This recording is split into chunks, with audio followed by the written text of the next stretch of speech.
Bro, semua orang dalam mobil melompat keluar. Puluhan orang juga melompat dari dua mobil di belakang. Lebih dari 100 orang mengelilingi hantu tua dan bawahannya. Moncong senjata ditujukan pada mereka. Ketakutan. Mereka benar-benar ketakutan. Semua orang hampir kencing di celana. Siapa yang mengira ada tim prajurit bersenjata lengkap yang tersembunyi di dalam truk pengangkut? Ini luar biasa. Semua orang hantu tua melempar tongkat ke tanah. Beberapa orang tidak kuat dan berlutut. Hantu tua dengan pistol menempel di kepalanya menggigil dan hampir kencing di celana. Dia mengangkat kedua tangannya dan berteriak, "Salah paham. Ini semua salah paham." Komandan Kompi berkata dengan dingin, "Aku Juan Thompson, Komandan Kompi ke-8 dari tim garnisun pabrik zona perang Anhemia. Aku diperintahkan untuk mengangkut peralatan medis dari pabrik zona perang ke Jordan Group. Siapa kalian?" Setelah mendengar diberitahu identitasnya, hantu tua hampir pingsan. Yang lain terpaku di tempat. Semua orang sangat ketakutan jatuh terkulai, tidak bisa bangun. Mereka akhirnya tahu di mana Jordan Group memesan peralatan. Pabrik zona perang. Wajar mereka mengirim satu kompi penuh untuk mengawal. Sangat menyesal. Hantu tua benar-benar menyesalinya. Jika dia tahu bahwa itu dari sebuah pabrik di zona perang, dia tidak akan berani. Bajingan Bernard menipu orang. Hantu tua ingin menangis. Mengapa pabrik zona perang tidak mengangkut barang menggunakan truk militer? Jika melihat truk militer, mereka pasti sudah melarikan diri dari awal. Tangkap. Juan memberi perintah. Puluhan anak buah hantu tua semuanya ditangkap. Mereka juga mengerti maksudnya. Mereka sudah berakhir. Benar-benar berakhir. Tapi mereka tidak berani mengatakan siapa dalangnya. Keluarga mereka akan berada dalam kesulitan. Pada akhirnya, semua peralatan dikirim ke pabrik medis Jordan Group tanpa kerusakan. Butuh waktu setengah hari untuk memasang semua peralatan. Semua bahan baku yang dibeli oleh Jolene juga tiba. Produksi dapat dimulai pada malam hari. Samuel, sebagai konsultan teknis, memeriksa secara menyeluruh. Nathan mengikuti Samuel ke pabrik untuk memeriksa. Jolene sangat terkejut ketika dia melihat Nathan. "Mengapa kamu datang ke sini? Kenapa aku tidak bisa datang?" Nathan bertanya balik. Samuel tersenyum canggung, "Direktur Jolene, tuh, dia datang bersamaku." Jolene tiba-tiba mengerti, "Oh, begitu, pantas Kirana bilang kamu sudah menemukan pekerjaan. Ternyata manajer Samuel melihat kebaikanmu dulu dan membawamu sekarang." Nathan tersenyum, "Kalau iya, kenapa?" "Oke, demi Kirana, aku akan membiarkan kamu tinggal di Jordan Group sebagai konsultan teknis. Namun, kedepannya aku adalah atasanmu, panggil aku Direktur Jolene bila melihatku." Jolene berkata dengan bangga. Dia pikir itu menyenangkan. Dia sangat kompetitif. Ketika Nathan mendirikan Antra Group 6 tahun lalu, dia bersumpah untuk melampauinya dan pergi ke luar negeri untuk berkembang. Sekarang Nathan telah menjadi bawahannya. Jolene memiliki rasa pencapaian yang luar biasa. Hanya saja dia tidak menyadari bahwa Samuel dan Tania menatapnya aneh. Harry, yang bertanggung jawab atas pabrik farmasi ini, melaporkan, semua peralatan sudah selesai dipasang, malam ini sudah dapat melakukan produksi. Oke, minta semuanya bersiap-siap, malam ini pukul 8 siap beroperasi. Setelah semuanya diatur, Jolene mulai berdecak kagum, "Bos kita terlalu misterius." "Iya benar, bos besar terlalu misterius. Bahkan Presiden Kilian pun misterius. Dia sering tidak ada di kantor." Susanto dan yang lainnya juga berkata. Tania dan Samuel saling memandang. Benar-benar terlalu misterius. Sudah di depan kalian, kalian malah tidak tahu. Jolene berkata di depan semua orang, bos kita benar-benar luar biasa, dia dapat membeli peralatan dari pabrik zona perang. Aku sepertinya makin mengaguminya. Direktur Jolene masih lajang, jika bos juga belum menikah, kamu bisa mengejarnya. Susanto dan yang lainnya tertawa. Jolene mengangguk tanpa malu-malu, ya, selama bosnya masih lajang, aku pasti akan mengejarnya. Aku akan menjadi istri bos. Jolene berani berbicara, berani bertindak. Nathan mengernyitkan kening. Tertarik pada suami sahabat sendiri, orang ini benar-benar gila. Hari ini, berita pembelian peralatan oleh Jordan Group telah menyebar ke seluruh kalangan bisnis Anhemia. Banyak orang terkejut, termasuk orang terkaya August Kinsman tercengang. Jordan Group ini memiliki kemampuan. Di depan kamar dagang Anhemia bisa membeli peralatan itu. Yang lebih mengejutkan tentu kamar dagang Anhemia. Bernard dan beberapa direktur lainnya hampir gila. Sekarang hantu tua juga telah ditangkap. Kalah 2 kali berturut-turut. Ini membuat mereka frustrasi. Ketika berita ini sampai ke telinga 4 raksasa terkaya, mereka malu. Saat ini kita tetap diam dan melihat apa yang akan mereka lakukan. Bernard dan yang lainnya memilih untuk berhenti sementara. Dalam beberapa hari terakhir, Jordan Group telah mengembangkan dan mempercepat produksi secara diam-diam. Setelah ditugaskan Jolene sebagai konsultan teknis, Nathan dapat masuk keluar dari Jordan Group dengan mudah. Lagi pula tidak banyak orang yang tahu identitasnya. Tapi di mata orang luar, Nathan tidak melakukan apa-apa, minum kopi dan merokok setiap hari kemudian pulang kerja. Jolene telah menahan kesabaran pada Nathan beberapa kali. Mereka tidak tahu bahwa keputusan terpenting perusahaan dibuat oleh Nathan. Ketika Nathan sedang minum teh di kantor, Green Dragon dan Kirin datang bersama. Dewa Perang, ada sesuatu yang ingin aku sampaikan, posisi Panglima Zona Perang Anhemia selalu kosong. Baru-baru ini ada seseorang yang dikirim untuk menempati posisi itu. Akan diadakan upacara pelantikan. Wakil Panglima tertinggi dari Zona Perang Anhemia, Jason Head, ingin mengundang Anda untuk datang. Kata Green Dragon. Nathan tersenyum, apa aku harus pergi? Kirin berkata, Dewa Perang tidak perlu pergi. Tapi Anda kenal orangnya, dia juga tentara Anda. Nathan berpikir sejenak dan berkata, mungkinkah itu Eugene Covey, Panglima Angkatan Darat pertama dari Brigade Besi Kunlun.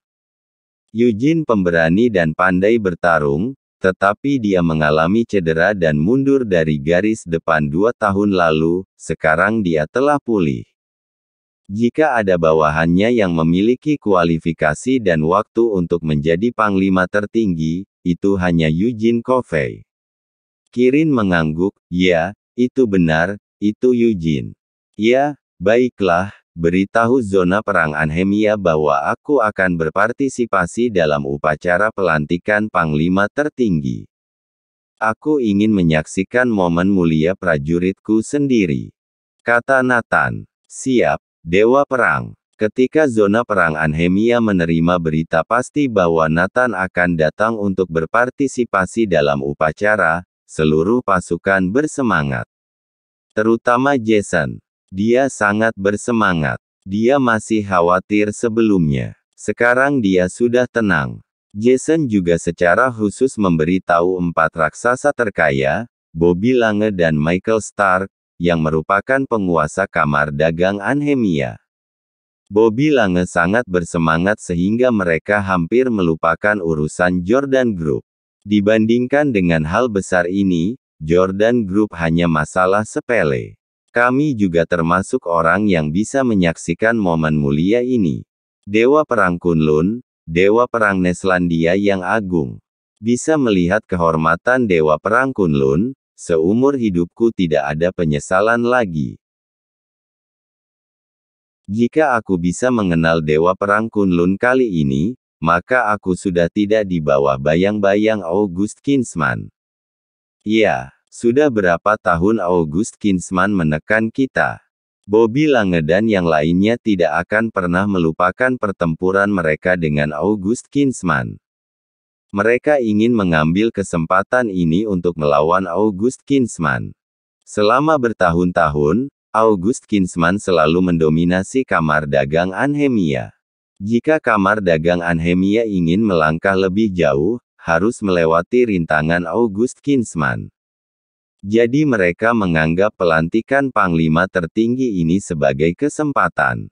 Hanya Dewa Perang Kunlun yang bisa mengalahkan August Kinsman. Di mata kamar dagang Anhemia, ini merupakan masalah terbesar. Mereka mengesampingkan masalah lainnya, terutama Jordan Group. Kamar dagang Anhemia tidak punya waktu untuk memperhatikannya. Di sisi lain, di Anhemia Villa, anggota keluarga Kinsman berkumpul. August Kinsman naik ke kursinya, auranya mendominasi. Di bawahnya duduk putra dan putrinya, dan di belakangnya berdiri cucu-cucunya. August Kinsman memulai bisnis dari nol dan menjadi orang terkaya di Anhemia. Putra dan putrinya tidak ada yang berlipat kaki, semuanya sukses dan berhasil.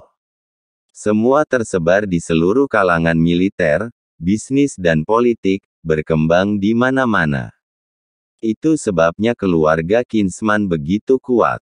Bukan hanya kekayaan, tetapi juga dalam semua aspek latar belakang jaringan tidak kalah dari kamar dagang Anhemia. Jika keluarga ini digabungkan menjadi satu, tentu saja lebih kuat dari kamar dagang Anhemia. Sama seperti putra tertua Xavier yang duduk di depannya merupakan kepala staf termuda di zona perang. Xavier tersenyum dan berkata, "Ayah, ada kabar baik." "Oh, apa itu?" Kesehatan dan mental August Kinsman semakin baik akhir-akhir ini. Bukankah posisi Panglima zona perang kita selalu kosong? Baru-baru ini telah dikirim Panglima baru, merupakan salah satu perwira Brigade Besi Kunlun. August Kinsman langsung menjadi tertarik. "Oh, itu hal yang bagus. Yang paling penting adalah upacara pelantikan Panglima tertinggi akan dihadiri Dewa Perang Kunlun." Awalnya, Dewa Perang Kunlun tidak ingin hadir, tetapi setelah mendengar bahwa itu adalah prajuritnya, dia menyetujuinya. Kata Xavier, "Ah, Dewa Perang Kunlun, dia juga hadir." August Kinsman menjadi bersemangat. "Ya, benar. Dan upacara kali ini, ada kuota untuk umum, ada satu tempat untukmu ayah." Xavier tersenyum. "Itu artinya aku bisa bertemu Dewa Perang Kunlun." August Kinsman berkata dengan penuh semangat. Dia selalu mengagumi Dewa Perang Kunlun. Saat mendengar Dewa Perang Kunlun akan datang ke Anhemia, dia pergi ke bandara Anhemia untuk menjemputnya, tetapi dihadang. Beberapa kali mengundangnya pun selalu ditolak. "Ya, itu benar. Ayah juga bisa berbincang dengan Dewa Perang Kunlun secara langsung," kata Xavier. Dia bertanggung jawab atas upacara kali ini. Termasuk jumlah kuota untuk upacara, semua dia yang bertanggung jawab. Proses acara diatur olehnya, sehingga setelah upacara ada waktu untuk berbincang. "Ya Tuhan, bisa berbincang dan tatap muka dengan Dewa Perang Kunlun. Seru sekali." August Kinsman berdiri dengan penuh semangat. Bahkan Cindy memandang Xavier dengan penuh harap. "Paman, apakah kita punya kesempatan untuk pergi?" Semua orang sangat ingin melihat Dewa Perang legendaris dari Neslandia. "Sulit, tapi aku akan memikirkan cara. Biar kaum muda bisa mengagumi Dewa Perang Kunlun," kata Xavier. "Itu benar," katanya Dewa Perang Kunlun seusia dengan Cindy. "Sungguh menakjubkan." August Kinsman tertawa.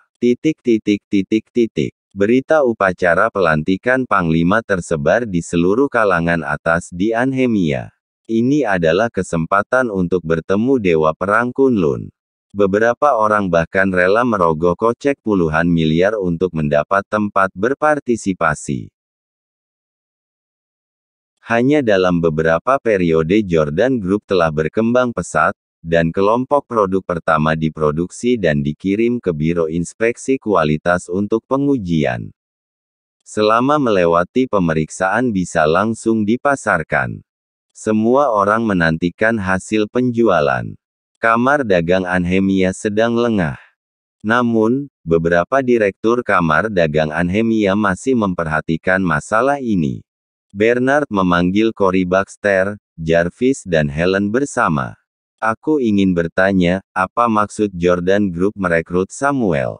Beberapa direktur Bernard Group tidak dapat mengerti masalah yang terjadi. Jadi memanggil mereka untuk menanyakan lebih spesifik. Tuan Bernard, sejujurnya, kemampuan Samuel masih ada. Diperkirakan Jordan Group ingin mengembangkan peralatan medis dan Samuel sangat cocok. Kata Cory. Mungkinkah Samuel menguasai semua teknologi inti? Inilah yang dikhawatirkan Bernard dan beberapa direktur. Tidak mungkin. Kecuali kami bertiga bergabung. Dulu Nathan meminta kita untuk menyeimbangkan tugas. Kami bertiga masing-masing menguasai sebagian dari teknologi inti. Namun Nathan tidak menguasai semua teknologi inti sama sekali. Jarvis berkata dengan pasti. Dua lainnya juga mengangguk. Haha, itu berarti hanya kamar dagang Anhemia yang memiliki semua teknologi inti. Bernard tertawa. Ya itu betul. Ketiganya mengangguk. Tapi gerak-gerik Jordan Group akhir-akhir ini mencurigakan, tidak tahu apa yang mereka lakukan. Orang-orang yang aku utus tidak dapat menemukan apapun, Hayes. Bernard menghela nafas. Helen menunjukkan senyum jahat di sudut mulutnya, Tuan Bernard, kamu bisa mengandalkanku. Mengandalkanmu. Ya, aku akan mencari Samuel. Pria cacat itu mengikuti semua keinginanku, meskipun dia berselisih denganku, asalkan aku membujuknya, dia pasti akan memberitahuku segalanya. Aku akan menggali semua teknologi inti yang tersisa. Helen tampak seperti siluman rubah. Baik, kamu lakukan saja. Jika kamu bisa mendapatkan rahasia Jordan Group, posisi Wakil Direktur Departemen Hubungan Masyarakat perusahaan kami akan menjadi milikmu. Bernard tertawa. Jangan khawatir, Tuan Bernard percayakan padaku. Helen sangat bersemangat. Ini adalah posisi tinggi di Bernard Group. Mulai sekarang, ia juga seorang wanita karir perkotaan. Setelah keluar dari Bernard Group, mata Helen penuh dengan rasa dingin. Samuel, kamu pikir kamu bisa bangkit lagi setelah bergabung dengan Jordan Group? Tenang saja. Setelah aku mendapatkan rahasiamu, aku akan memberitahu Jordan Group kamu membocorkan rahasia perusahaan. Karir kamu akan hancur, tidak ada perusahaan di Anhemia yang akan menerimamu. Mereka hanya ingin memeras Samuel sampai mati. Beberapa hari ini, Samuel bekerja sangat keras dan selalu berada di garis depan. Produk telah dikirim untuk pemeriksaan kualitas. Dia menghela napas lega. Pemeriksaan kualitas produk ini adalah pemeriksaan ganda. Satu set dikirim ke Biro Inspeksi Kualitas, dan yang lainnya dikirim ke pabrik zona perang. Dia percaya diri atas pemeriksaan kualitas. Saat dia sedang merancang peningkatan produk berikutnya, Nathan mencarinya. Apa kamu tahu mengapa aku tidak membiarkanmu bercerai? Nathan bertanya tiba-tiba. Samuel memegang kepalanya lalu menggeleng.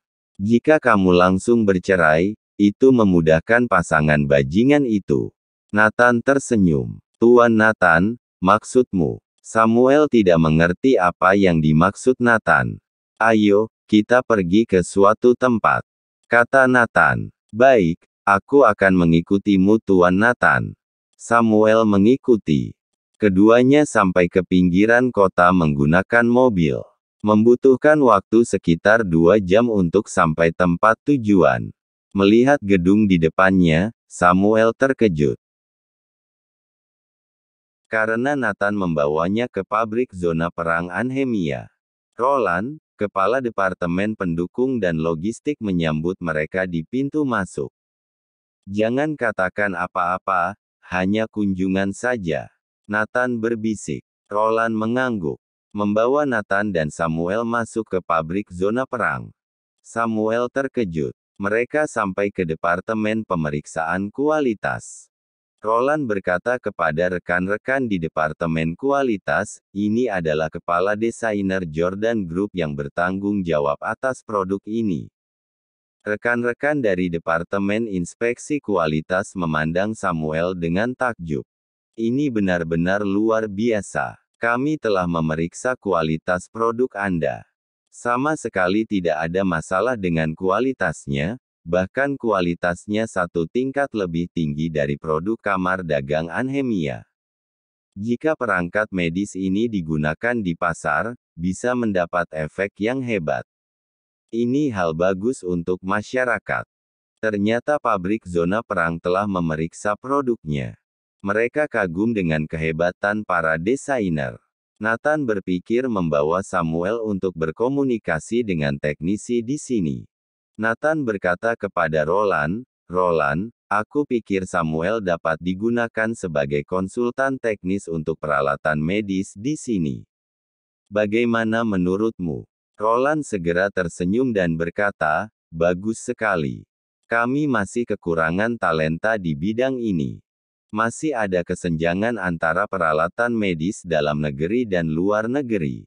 Jika ada lebih banyak talenta seperti ini, kami bisa menjadi lebih kuat."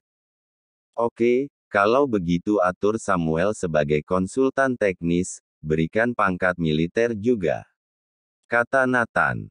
"Oke, tidak masalah, aku akan segera mengaturnya." Dalam waktu kurang dari setengah jam, Roland mengatur segalanya. Samuel melihat dokumen dan satu set seragam militer dengan ekspresi bingung. Dia bertanya dengan penuh semangat, "Tuan Nathan, apa aku sekarang juga termasuk seorang prajurit?" "Tentu saja. Mengapa tidak? Kamu adalah konsultan teknis. Tetapi nantinya pekerjaanmu akan lebih berat, harus sering datang kemari untuk membimbing dan pertukaran pengetahuan," kata Nathan. Misi dilaksanakan. Samuel memberi hormat militer. Samuel memegang dokumen itu dengan erat dan terharu menatap Nathan. Dialah yang memberi dirinya kesempatan untuk dilahirkan kembali. Ingat satu hal, gunakan apa yang kamu pelajari di jalan yang benar, layani masyarakat, demi kemuliaan bagi negara. Nathan menepuk bahunya. Setelah pulang kerja di malam hari, Helen menelepon Samuel. "Sam, apa kamu bisa datang kemari sebentar? Ada sesuatu yang penting yang ingin ku bicarakan, malam ini jam 8, di lantai 3 Thai Garden." Mendengar ini, hati Samuel luluh. Bagaimanapun, dia adalah wanita yang ia cintai selama 10 tahun. Bahkan hatinya tersentuh dengan hanya mendengar suaranya. Namun, Samuel berpikir rasional, bertanya kepada Nathan pergi atau tidak. "Pergi, tentu saja. Aku akan pergi bersamamu." Nathan tertawa. Akhirnya, Nathan membawa Samuel ke Thai Garden. Sebelum Samuel masuk, Nathan memasang kamera padanya dan meletakkan perekam suara di tangannya. Dia selingkuh dalam pernikahan. Sekarang saatnya kumpulkan bukti, mengerti? Kata Nathan. Mengerti. Samuel meremas perekam dengan erat, dia pasti akan membuat pasangan bajingan ini membayar harganya. Nathan tersenyum, selain itu, kamu adalah konsultan teknis pabrik zona perang, kamu juga seorang prajurit. Dengan begitu dia telah merusak pernikahan militer. Satu kejahatan pernikahan militer sudah cukup bagi mereka untuk mendekam di penjara. Belum lagi mereka membocorkan teknologi inti, penipuan bisnis, dan lainnya. Jika bukti sudah cukup, mereka akan berakhir mengenaskan. Duar. Samuel tercengang. Mohon like dan subscribe channel ini, agar channel ini terus berkembang. Terima kasih.